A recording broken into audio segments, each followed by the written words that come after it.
Olá, minhas queridas irmãs, meus queridos irmãos do Centro Espírita Antônio de Pádua.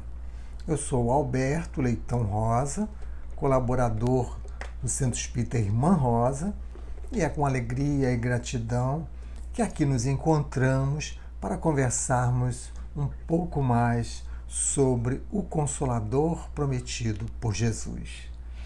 Nesta oportunidade, vamos desenvolver uma conversa acerca da melhor maneira de nós estudarmos o Espiritismo. Qual será a melhor metodologia? Existirá uma ordem preferencial? Vamos então abordar este assunto na nossa conversa de hoje. Mas antes de começarmos, propriamente dito, o nosso estudo, vamos então nos preparando, fazendo uma página de abertura e uma prece inicial para que possamos assim nos sintonizar com os bons espíritos. A página que escolhemos para o dia de hoje é o prefácio do livro Estude e Viva, de autoria do Espírito Emmanuel, recebido através das mãos de Chico Xavier. Emmanuel intitula este prefácio como Na Escola da Alma. E ele então vai nos dizer: levantam-se educandários em toda a terra, estabelecimentos para a instrução primária, universidades para o ensino superior.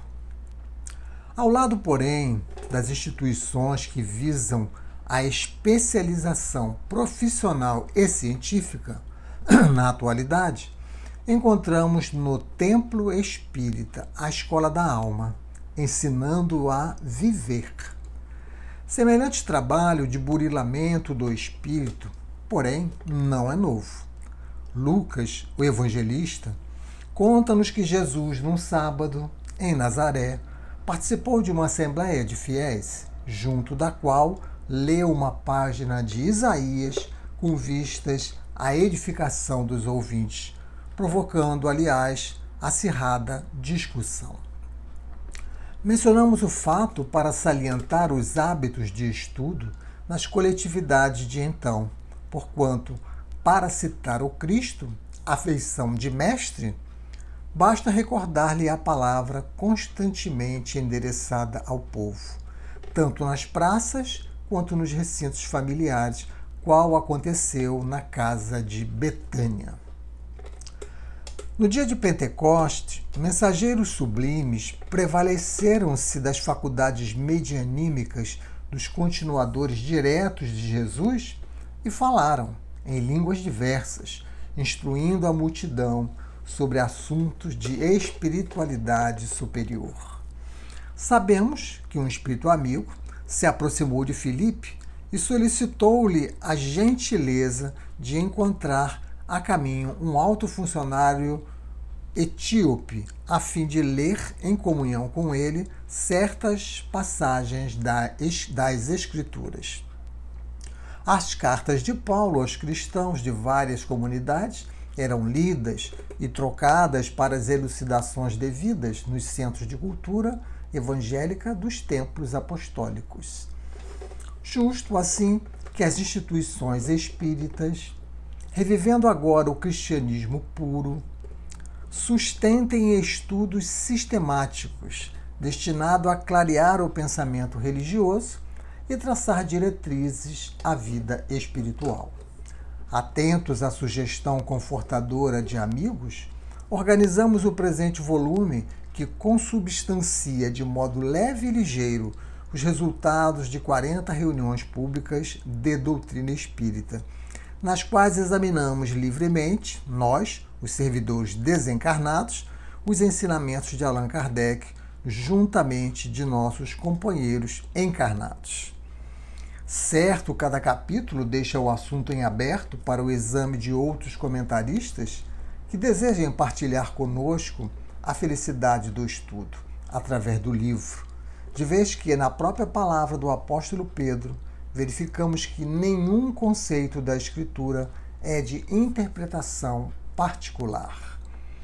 Em apresentando, pois, este livro aos companheiros do mundo, recorremos à palavra do Cristo quando nos exorta: conhecereis a verdade, e a verdade vos fará livres.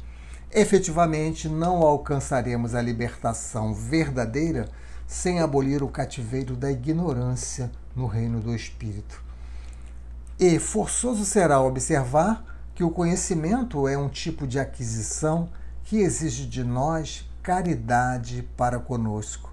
Porque se é possível sanar as deficiências do corpo pelas doações da beneficência, como sejam o alimento ao faminto, o remédio ao doente, a luz do Espírito não se transmite nem por imposição, nem por osmose. Quem aspira a entesourar os valores da própria emancipação íntima à frente do universo e da vida deve e precisa estudar. Vamos orar. Querido Mestre Jesus, queridos amigos espirituais que aqui nos envolvem, que aqui nos sustentam, que aqui nos reúnem, agradecemos por mais esta oportunidade de podermos conversar sobre o Consolador prometido por Jesus. E rogamos, Senhor, o seu amparo, o amparo da espiritualidade, que possa inspirar a cada um de nós, de maneira que tudo que aqui hoje será conversado, possamos fazer bom uso, possamos compreender as nossas necessidades íntimas e absorver aquilo que estamos precisando. Que a sua paz, Senhor, que o seu amor possa continuar nos envolvendo durante todo o nosso estudo de hoje. Que assim possa ser, com a graça do bom Deus. Graças a Deus. Portanto, meus amigos, como falamos, vamos procurar fazer algumas reflexões acerca da melhor forma de nós estudarmos o Espiritismo. Como devemos estudar o Espiritismo? E para tal, devemos partir da definição que Allan Kardec nos apresenta do que é o Espiritismo. Isso está na obra O que é o Espiritismo, no preâmbulo dessa obra. E esta definição, ela já é um grande indício do caminho que devemos tomar para o estudo do Espiritismo. Porque Kardec vai nos dizer que o Espiritismo é, ao mesmo tempo, uma ciência de observação e uma doutrina filosófica. Ele vai colocar um ponto e vai seguir com uma explicação.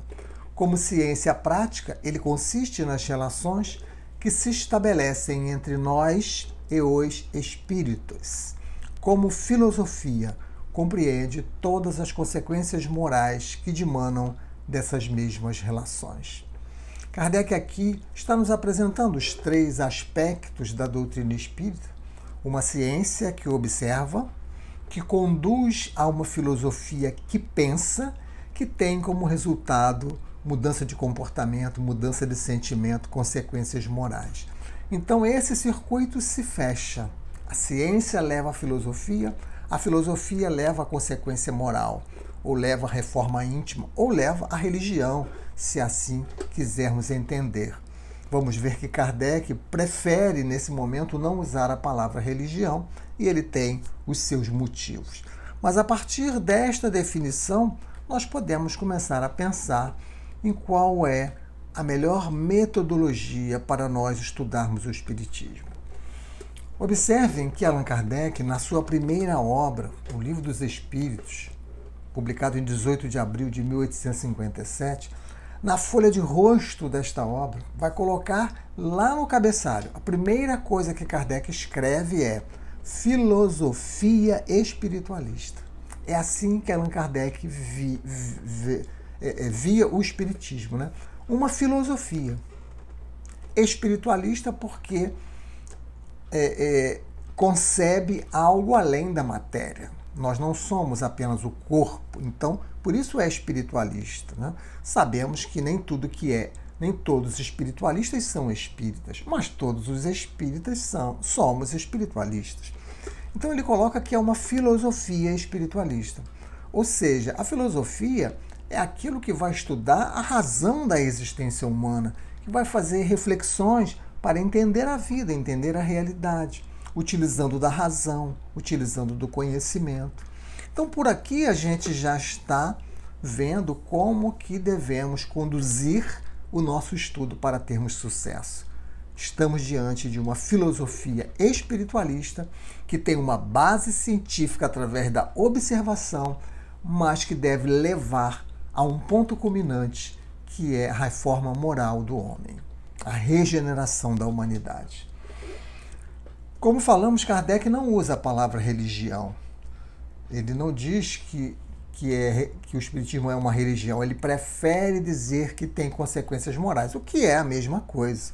Mas ele evita a palavra religião, porque esta palavra estava, de certa forma, impregnada de um sentido que não se poderia modificar da noite para o dia, né? Porque a religião, quando você usa o termo religião, a gente logo pensa em milagres, em sobrenatural, em hierarquia, né? Normalmente as religiões são castradoras, são proibitivas, geram culpa. O Espiritismo não tem nada disso. Por isso que Kardec prefere não usar a palavra religião, e ele vai, inclusive, explicar por quê, né? Porque quando a gente vê o Espiritismo com um aspecto exclusivamente religioso, que se traduz por atos exteriores, por presença ao templo, né?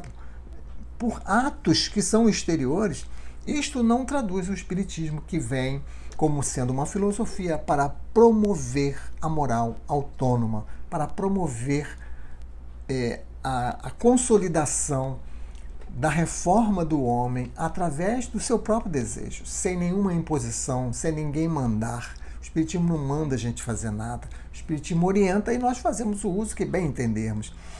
E quando a gente começa a valorizar excessivamente o aspecto religioso, como é feito aqui no Brasil, nós começamos a distorcer, porque nós começamos a dar valor às coisas exteriores, a ir à casa espírita semanalmente, a tomar passe, assistir palestra.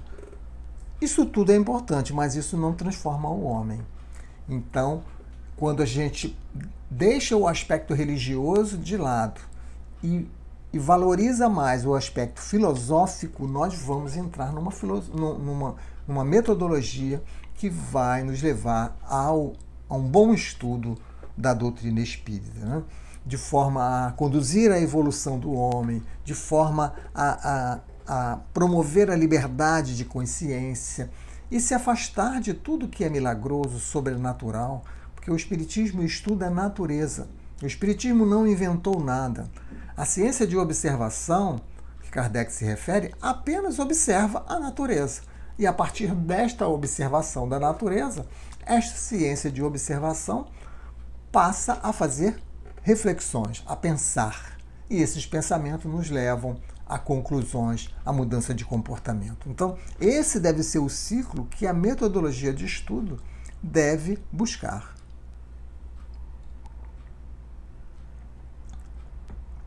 Não devemos nos preocupar com memorização da doutrina espírita, mas sim com reflexão. A boa metodologia é aquela que compreende que não temos que colocar nada de fora para dentro. Temos sim que fazer com que eclodam as nossas potências de dentro para fora. Então, esta vai ser a melhor metodologia, onde ninguém vai estar nos supervisionando, onde nós vamos buscar este caminho libertador, como a página de Emmanuel nos falou, né? Nós vamos buscar a verdade, porque esta verdade nos liberta da escravidão da matéria. Então o homem vai buscar essa verdade porque ele quer, porque ele entendeu o que é o melhor para ele. Então ele passa assim, quando a metodologia promove essa reflexão, ele passa assim a lançar um novo olhar sobre a vida.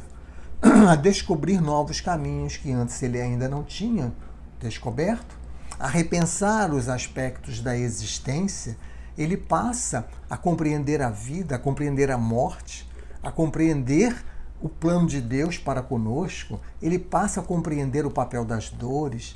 Então, esta metodologia que fecha esse circuito, onde nós estamos estudando uma filosofia que tem uma base científica, mas que leva à mudança de comportamento, esta será a melhor metodologia. Esta metodologia, meus amigos, não tem professor, não tem guru, não tem cátedra. Porque em matéria de espiritismo, como muito bem vai dizer o professor Herculano Pires, todos nós somos alunos. Então não podemos ter uma metodologia que promova a postura de guru, promova a postura de professor. Ninguém vai dar aula de espiritismo. Nós vamos conversar sobre o espiritismo, onde cada um dando suas contribuições, nós vamos assim avançando. Mas é um projeto pessoal. Não se dá aula de espiritismo porque é um projeto pessoal. Não se estuda espiritismo em um grupo de estudo uma vez por semana, 1h30. A gente acha que está estudando, mas a gente não está estudando espiritismo. A gente está recebendo ali roteiro, a gente está recebendo ali informações que devem nos levar ao projeto pessoal de estudo, que é um mergulho íntimo, individual, que ninguém pode dar por nós. Somente nós podemos dar. Então a gente vai modificando, né, a nossa maneira de ver o espiritismo. Paramos de praticar o espiritismo do ouvir falar. Ah, mas o fulano falou, né? O cicrano falou. Isto não deve embasar o nosso estudo. O que deve embasar o nosso estudo são as explicações de Kardec, condizentes perfeitamente com as explicações do Cristo. Apenas isso deve ser a nossa fonte para que nós possamos bem estudar a doutrina espírita, para que nós possamos produzir a consequência moral que Kardec nos fala na sua definição. Porque senão, repetimos, quando a gente privilegia o aspecto religioso, e nós fazemos isso porque somos ainda almas frágeis, porque queremos que alguém nos salve, queremos que alguém nos cure, queremos que alguém resolva os nossos problemas. E quando nós estamos estudando o espiritismo na sua essência, na sua verdade, nós descobrimos que quem resolve os nossos problemas somos nós, que quem nos cura somos nós. Apenas o espiritismo nos dá ferramentas para que nós possamos fazer isso. Então esta é uma mudança de postura enorme para nós passarmos assim a evitar os equívocos que nós viemos cometendo há milênios, talvez, em outras religiões, para nós não fazermos adaptações no espiritismo àquilo que nós já trazemos. Então, agora, em vez da gente ir se confessar com um representante de Deus, a gente vai para o atendimento fraterno. Não existe ninguém entre nós e Deus. Nós podemos nos dirigir diretamente a Deus. Não existem intermediários. O Espiritismo vem revelar isto com muita clareza. Então, nós não podemos nos prender aos cultos religiosos. Antes nós íamos aos cultos religiosos e agora nós repetimos o mesmo modelo indo às palestras. Ora, nós devemos ir às palestras, sim, para ouvirmos, para ali despertar uma curiosidade que vai nos levar a ler um livro, a estudar uma coisa aqui, outra coisa ali, mas não achando que quando vamos à Casa Espírita assistir palestra, tomar passo, estamos cumprindo um compromisso religioso que deve nos levar à paz de consciência. Isto é um grande equívoco que nós já estamos cometendo há muito tempo e que agora o Espiritismo vem para dar um basta nisso, para que a gente pare de buscar atos exteriores e passe a buscar atos interiores. E assim, a melhor metodologia para estudarmos o Espiritismo vai ser essa, que vai promover a busca das questões interiores, né? Onde nós vamos aprender a pensar livremente. O Espiritismo não impõe nada, não impõe nenhum comportamento, mas nós devemos refletir sobre o que ele está nos dizendo. Então, o ensino espírita vai nos despertando a curiosidade. Eu quero saber mais disso aqui, eu quero conhecer mais isto ali. Mas é claro que isto que estamos falando é no tempo de cada um. Nós chegamos à casa espírita levando uma série de questões. Muitas vezes chegamos à casa espírita com uma dor muito grande, às vezes com uma doença, com a mediunidade descontrolada, com conflitos familiares, enfim. Chegamos na casa espírita com uma demanda. E esta demanda precisa ser atendida antes do projeto pessoal de estudar o espiritismo. Então, durante esse período, nós vamos ficar numa superficialidade, naturalmente, assistindo palestra, tomando passe, assistindo palestra, tomando passe. Isto é natural. Há um tempo de amadurecimento. Até que em algum momento eu vou começar a sentir que as minhas dores já foram acalmadas, que a minha demanda já foi razoavelmente atendida e que agora eu já começo a me interessar por conhecer isto que está sendo bom para mim. Aí começa o estudo do Espiritismo. E nesse estudo, repetindo, nós não podemos reduzir o Espiritismo a uma religião. Nem podemos reduzir a uma ciência, nem podemos reduzir a uma filosofia. Precisamos buscar aquela definição de Allan Kardec para balizar a metodologia de estudo que utilizaremos.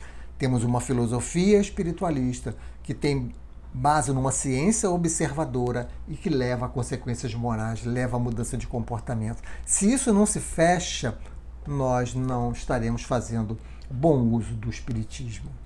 Então, assim nós vamos compreendendo a melhor metodologia. Nós vamos compreendendo que não há respostas rápidas. A gente às vezes tem dúvidas e vamos ficar com essa dúvida a vida inteira, talvez só numa outra encarnação, ou talvez daqui a 10, a 20 anos. Então as respostas não são rápidas. Existe resposta para tudo, mas elas não são rápidas e elas demandam de nós um investimento. Nós demoramos a enxergar as respostas muitas vezes. Quando nós começamos a comparar um texto de um livro com um texto do outro, das obras de Kardec, aí despertamos e entendemos algo que não tínhamos entendido. Isto é o quê? Construir a fé raciocinada, a fé que nunca sofrerá abalos. Quando nós vamos, de uma forma natural, nos esclarecendo, compreendendo a doutrina espírita, entendendo que isso é um percurso individual, onde nós precisamos cultivar a humildade daquele que entende que nada sabe, que quanto mais a gente estuda, mais a gente descobre que nós ainda não sabemos nada, que somos espíritos ainda imperfeitos, de terceira ordem, com um mundo de coisas para aprendermos, e não será em uma nem em duas vidas que aprenderemos. Então, o Espiritismo vai nos mostrando isso. E o Centro Espírita é essa ferramenta que vai nos trazer o Espiritismo, vai nos trazer as possibilidades de nós sermos orientados no nosso estudo. Mas é uma ferramenta. A atitude deve ser nossa. É um projeto pessoal, repetimos. O professor Deolindo Amorim, na obra Doutrina Espírita, que consolida o curso que era dado então no Instituto de Cultura Espírita do Brasil, no ICEB, ele vai dizer em certo trecho dessa obra que o estudo sério do Espiritismo reclama pelo menos 3 condições psicológicas: perseverança, espírito crítico, isenção de prevenções ou ideias preconcebidas. Vejam que são condições psicológicas. Eu preciso perseverar. Eu preciso estudar a vida inteira. E nessa vida inteira eu não vou ainda compreender o Espiritismo, porque, repetimos, o Espiritismo trata da natureza. Nós não vamos entender as leis da natureza, as leis de Deus em 20, em 30 e 50 anos. Muitas vidas são necessárias para que a gente compreenda as leis de Deus, para que a gente compreenda a natureza. E isso é o que o Espiritismo revela. Então é preciso perseverança. Eu preciso estar sempre estudando, por menor que seja o tempo, que a gente estude 20 minutos por dia, mas que estude todos os dias alguma coisa em algum momento. E isto vai, de fato, nos levando a conhecer o Espiritismo. Temos que ter espírito crítico. Não podemos aceitar o que o outro fala sem compararmos com o que Kardec falou. muitas vezes a gente vê pessoas no nosso movimento espírita dizendo coisas contrárias ao que Kardec falou nas suas obras. E nós aceitamos, tomamos aquilo como verdade. Isto é um equívoco da nossa parte. Por isso que nós precisamos estudar Kardec. Não estamos aqui dizendo que não podemos estudar outras obras, mas a primeira coisa que devemos fazer, a nossa prioridade deve ser o estudo das obras de Kardec, porque só com esse estudo eu vou poder comparar, eu vou ter a pedra de toque para poder avaliar se aquilo que uma pessoa está dizendo está correto ou não, e não embarcar cegamente naquilo que o outro falou, aquilo que nós ainda há pouco chamamos do espiritismo do ouvir falar. Mesmo que esse outro seja uma pessoa de grande projeção no movimento espírita, eu preciso ter o espírito crítico que Deolindo aqui está nos recomendando. E isenção de qualquer ideia preconcebida, de qualquer preconceito. Eu preciso ouvir o que o espiritismo tem a me falar, esvaziando a minha xícara, esvaziando a minha mente, para depois eu fazer uma reflexão. Eu não posso ter uma ideia fechada sobre nenhum assunto. Eu preciso ouvir com atenção e refletir sobre aquilo que o espiritismo está me dizendo. Então vejam que o Deolindo ele é muito feliz ao colocar essas três condições psicológicas, né? Então nós vamos sim estudar na Casa Espírita em grupo, vamos, uma hora e meia por semana, vamos, mas isto não é estudar o espiritismo, se for só isso. Para estudarmos o espiritismo, isto deve ser, essas reuniões devem nos motivar a buscar o conhecimento. Da mesma forma que assistir palestra, assistir seminários, né? E etc, etc. Isso tudo deve nos fazer meditar, nos fazer pensar e nos fazer, principalmente, buscar as obras de Kardec para que a gente possa compreender completamente aquele assunto, né? Allan Kardec, no Livro dos Espíritos,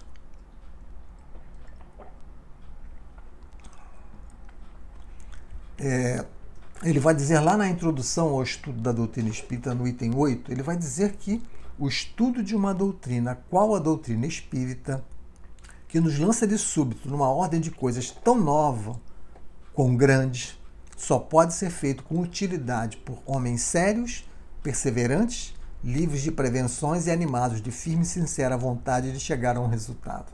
Vejam que Deolindo traduziu muito bem o pensamento de Kardec, porque aqui Kardec está falando em perseverança, como Deolindo falou, livre de prevenções, como Deolindo também falou, né? E vontade de chegar a um resultado, né? Quer dizer, vejam que é um projeto de vida. É um projeto de vida estudar o espiritismo. É algo que a gente tem que ter continuidade, regularidade, recolhimento, como vai nos dizer Kardec. E nós, na Casa Espírita, temos agora promovido muito a metodologia de rodas de conversa, né? E até parece que nós inventamos a roda de conversa, quando Allan Kardec já sugeria a roda de conversa, lá à sua época, no Livro dos Médiuns, nós vamos encontrar, capítulo 29, no item 347, Kardec, evidentemente, sem usar essa terminologia, mas já falando de roda de conversa, porque ele está dizendo assim, que deveriam se realizar conferências em que seja lido e comentado tudo que diga respeito ao Espiritismo.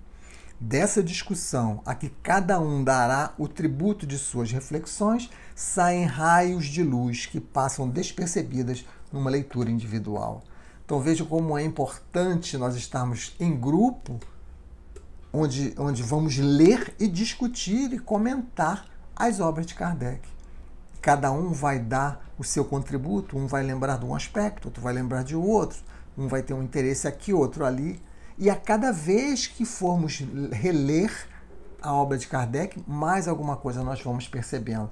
Então Kardec aqui falava já da roda de conversa, né? Lá no Livro dos Médiuns, né? Mas é importante a gente entender que a melhor metodologia é quando nós vamos estudar a filosofia que nos faz pensar, olhar para a ciência que observa, mas necessariamente chegando a um ponto culminante, que é a reforma íntima do homem, que é a regeneração da humanidade. Se esse ciclo não se fecha, nós não estamos usando uma boa metodologia de estudo da doutrina espírita. E repetimos, só se consolida conceitos espíritas através das obras de Kardec. Um grande equívoco que o movimento espírita comete é quando passa a priorizar outras obras. Nós estamos aqui falando nada em contrário, as obras de André Luiz são ótimas, e tantas outras obras, Emmanuel, que acabamos de ler uma página dele, né, e por aí vai. Muitas e muitas obras ótimas, mas quando nós não conhecemos a obra de Kardec e vamos estudar essas obras, nós entendemos muitas coisas erradas. Por isso, passamos a achar que André Luiz está falando uma coisa e ele não está falando aquilo. Porque isto está ali, a conclusão que chegamos está contrária ao que Kardec fala nas suas obras.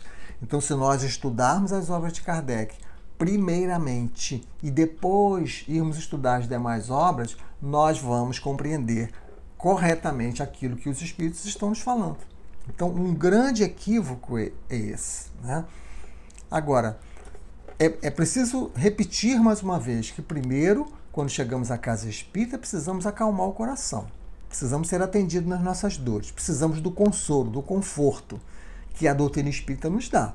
Após isso, né, após nós termos essa necessidade saciada, de uma forma natural, isso vai acontecer. Pode ser que demore 10 anos, 20 anos.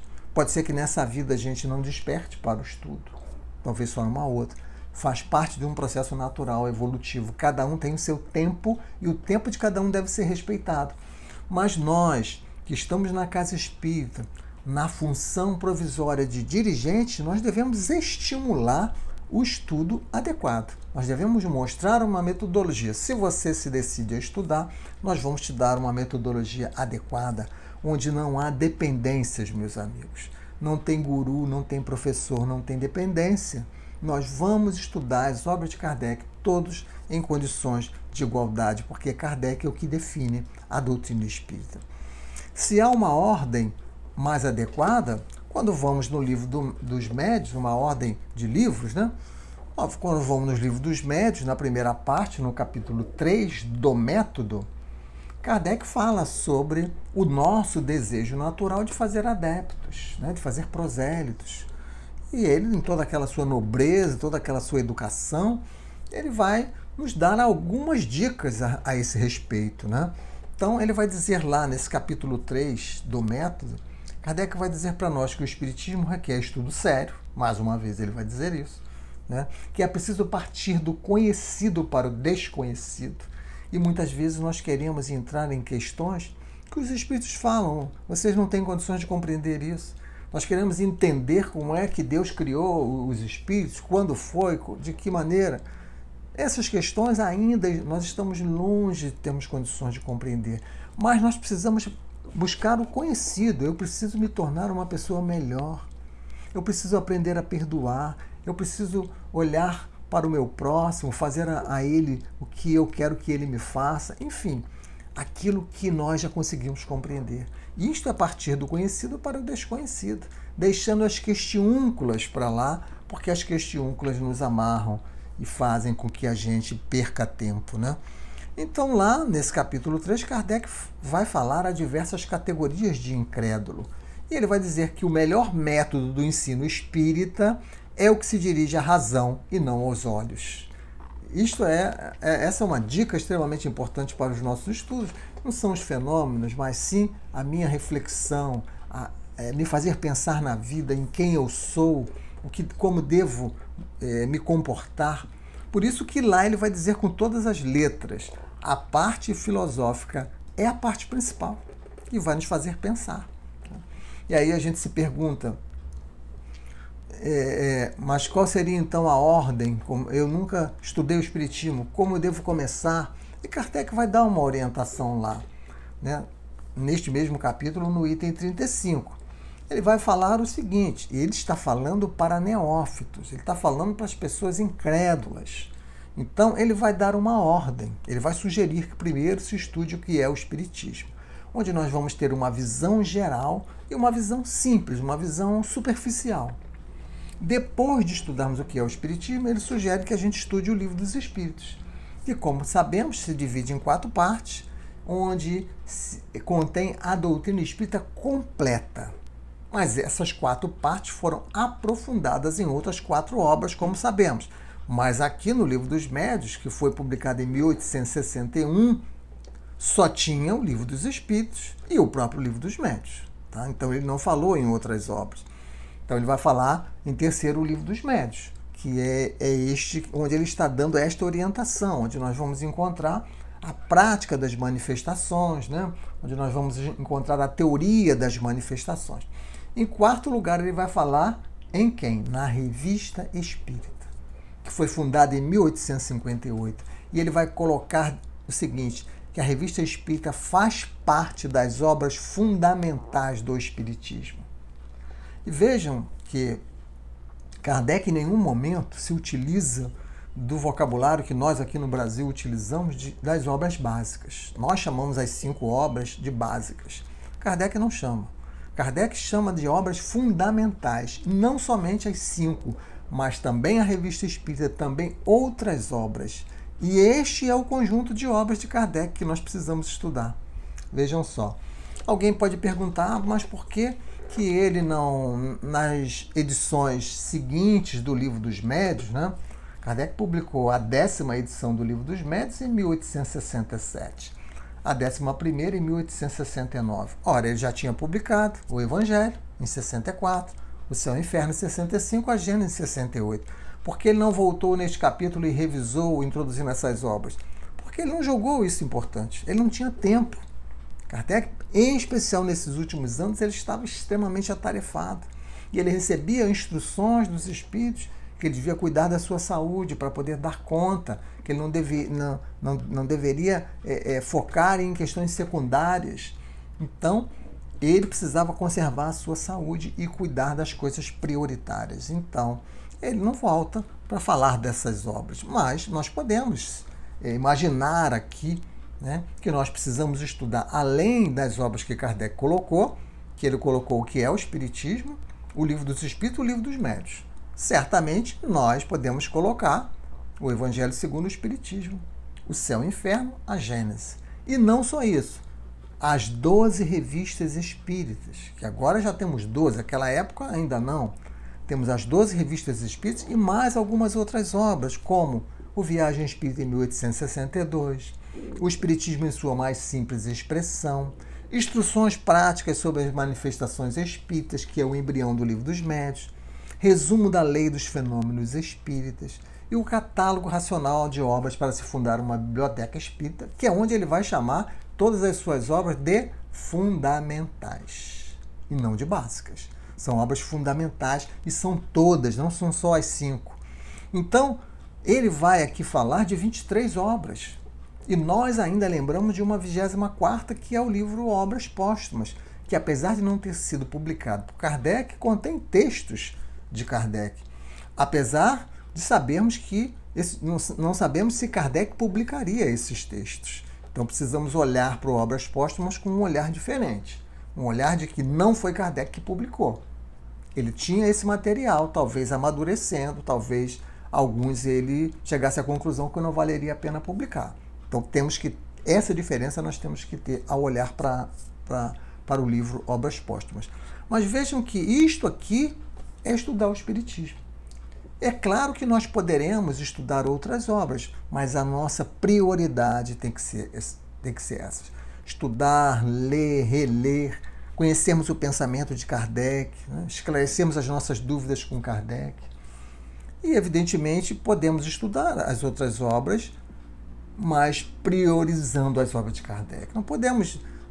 nós estamos aqui falando nada contrário a estudar as obras de Leon Denis, de Gabriel Delane, de Ernesto Bozano, né?